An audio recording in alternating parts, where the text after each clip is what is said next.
Welcome back, Lion Golf Academy members and guests. And this video might be controversial as it does deal with Tom Saguto from Saguto Golf, who is a great online instructor. I highly recommend you go watch his stuff. And what I've found from his videos is he teaches a certain swing style, which may work for some of you.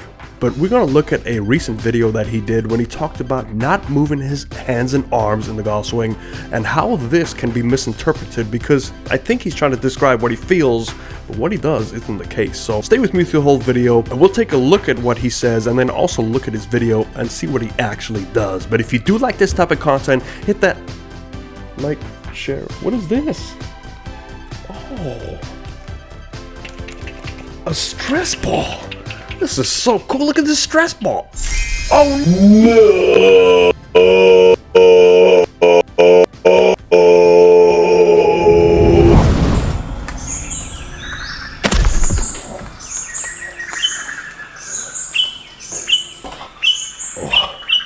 Oh man. God.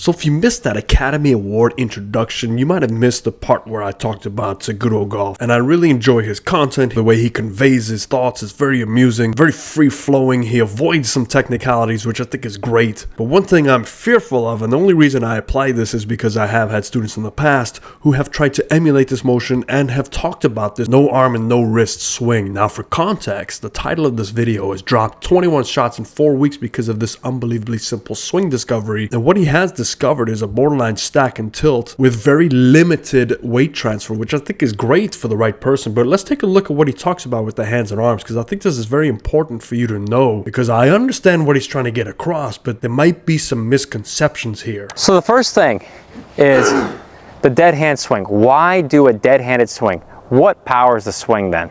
The hands. You'd think that, well, I've got my hands on the club, so they have to control the club. They're doing all the moves. I've got to have a big awareness of what my hands are doing in the swing. Well, don't worry so much about that, because the shoulders are the key to mastering the golf swing. If you think about using bigger muscles, then the other parts of your swing, like the arms, hands, and club, will follow along and trace the same path every time. Why does it matter that you do this? Because if I want to hit the ball to my target, and if I want to do this time and time again while talking to you on camera, I have to learn how to have quiet hands. And that ball is... Okay, so everything so far is perfect. Quiet hands, I completely agree. A lot of body turn for the right person. Now keep in mind, we are all so unique that this might apply for some people, but it might not apply for some people. So I do think that that should be discussed in this. So let's move ahead a little bit. I'm going to see what he discusses about the hand relationship in the golf swing. This is where it opens up. This is where everything starts to make sense. It all clicks now. A no-hand swing, if I just kept my hands quiet, swing my shoulders, watch this, boom.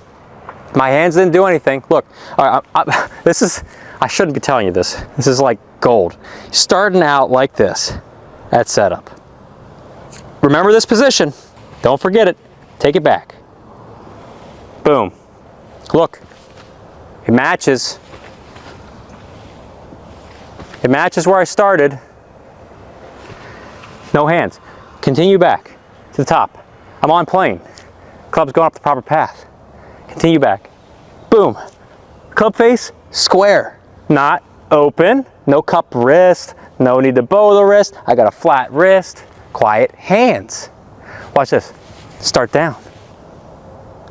Doing nothing with the hands. Club face staying square. Look at this. The club shaft's on the proper path. Continue moving through the ball. Boom. Where did I return? Boom. Back to square. So I like the way he explains that. So there is some misconceptions there. The hands do slightly open up, and from midway point to the top of the swing, they definitely move quite a bit. But I understand what he's talking about. That first half of the swing is very important, and what he says is very true, is the whole body needs to take that club back if you can. Now that is the disclaimer, if you can. And it mostly has to do with the flexibility of this shoulder joint and how it moves around your golf swing, and that's related to your motion of your body body, how much turn you can establish based on your setup. So this is a great fundamental for him, and I believe he thinks that the arms do not move much from the midway point to the top of the swing, but they really do. And we're going to take a look at it face on and down the line to show you how much they do move in relation to his spine angle. So before we talk about his hands and arms and how I believe they do move quite a bit in the golf swing, he has a great golf swing. It is a very strong, very powerful. I know he said some things in his other videos where he doesn't feel like he gets much weight shift, and we can clearly see on the way back there's no weight shift. However, he does need to get weight shift on the way through the golf ball, and we'll talk about why based on his setup and how his hands and arms do actually need to move to hit that golf ball. And this is just another case of what feel maybe isn't real to some. So the only line on the left side we're going to use today is our spine angle line, and this is very important to see the relationship between that club face and the spine angle and how much his hands and arms do actually roll open and closed. And the one on the left side, really quickly, let's just talk about his cause and effect, and we're going to draw a couple of lines. And for those of you who do watch me routinely, you know about this forward press from the center of his shoulder tilt. We can see that perpendicular to that, his hands should be way out on his left side, but he does not do that because of this extreme left starting position where most of the weight is on that left side. But now let's just look at where the club shaft goes right through his left elbow and draw a perpendicular line to that. So we can see that both these lines are pointing, one's pointing down, one's pointing up. So there is going to be some manipulation to hit this golf ball.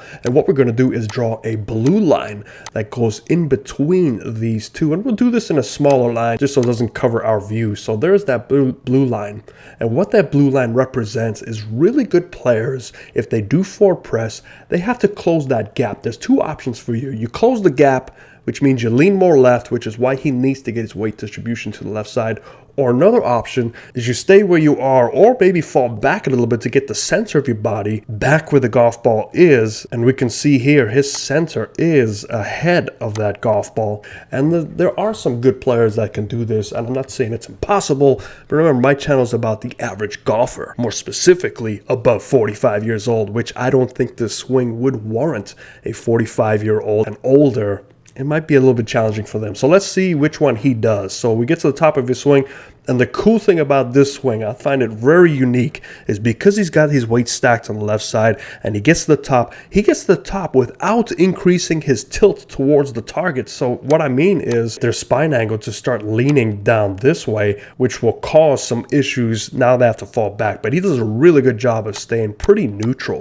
Now let's see what he does with that center point. So we see the first move, look at the left hip bumping over. He definitely gets the slide going left. As he strikes that golf ball, we can see where the V is on his shirt has met the small line. So he definitely moves left, and we can see that difference in a new red line from the center of his chest ahead of the golf ball. So he definitely moves further left, and he does a really good job of just holding on to that angle and just releasing the club naturally. Now I say release because the hands do get involved. So how much do they get involved? If this is his spine angle on the right side of the screen, the club face angle is slightly open to that spine angle, and the amount that it is open, we're going to try to do this as best we can, is 14 degrees, and this is eyeball ballparking it. So but it's very important, so we're going to remember 14 degrees. Now let's go to the midway point, because right here this club should be 14 degrees still open to that spine angle on the left side of the screen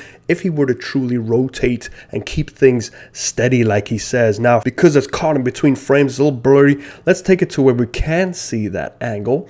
And there is an angle. So right now it is still on that 14 degrees. So right here, it's pretty good in terms of the rolling of the club, but in terms of the hinging of the wrists, there has been some increase of hinge, because we look at this angle here, he is already at 80 degrees. Now, if we go to the start of his position, we can see that his start position wasn't 80 degrees. It was closer to 180. Okay, I know what you're going to say, but Tony, that's not the right angle to look at. We're looking at a face-on angle so I can show you the differences. Now, if you're looking at the left side angle, you can see that this angle here is closer to 45 degrees as opposed to 80 at the top. So either way you look at it, there is some hinging on the way back. So he has hinged his wrist on the way back at that same point. So he might not feel the roll, that he definitely gets some hinging going. Now, as you go to the top of the swing, we can now look at this position here and clear up those numbers.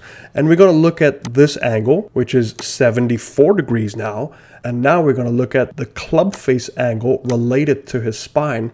And we're going to call it about 93 degrees. Now remember, so even though he started slightly open to his spine angle, his top position, he is open at 93 degrees relative to his spine angle. On the right side of the screen, he has moved it 74 degrees back. Now this is very important. You cannot have a swing where you have zero hands and arms, because the hands and arms deliver the power the body creates. It is a hinge that stores all the power that your body is building up, and the role of the hands and arms is to deliver that power. Now you can put yourself in a position where it delivers it more frequently at the same amount of time, and that is probably what he's feeling, that he doesn't have to manipulate his hands and arms because his body is in much better position. So I get what he's saying, but I think you have to understand that what he is trying to say is by utilizing your body initially, you are establishing a position where your hands or arms can now hinge and rotate correctly, because they still do in the golf swing. And from that point, when he feels he just goes back down, that's what he's feeling. But at some point, your hands have to release that. So we go from 74 to top right and 93. We go down into impact, and obviously it's going to go back to square to his spine angle. And on the way through, we can now see that the hands do release the other way. So I really do hope that makes sense to you. And this is just another one of those examples where you've got to be cautious on what the instructor says.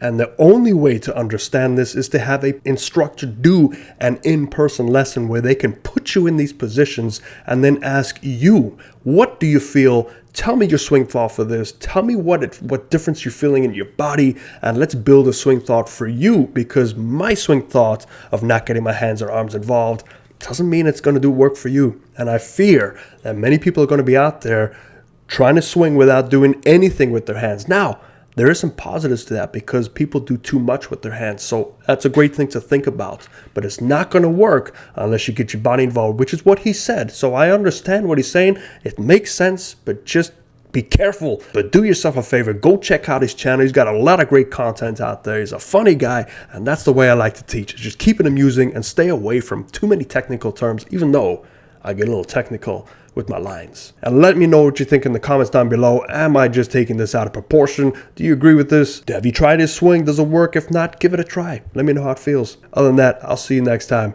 Fairways and greens.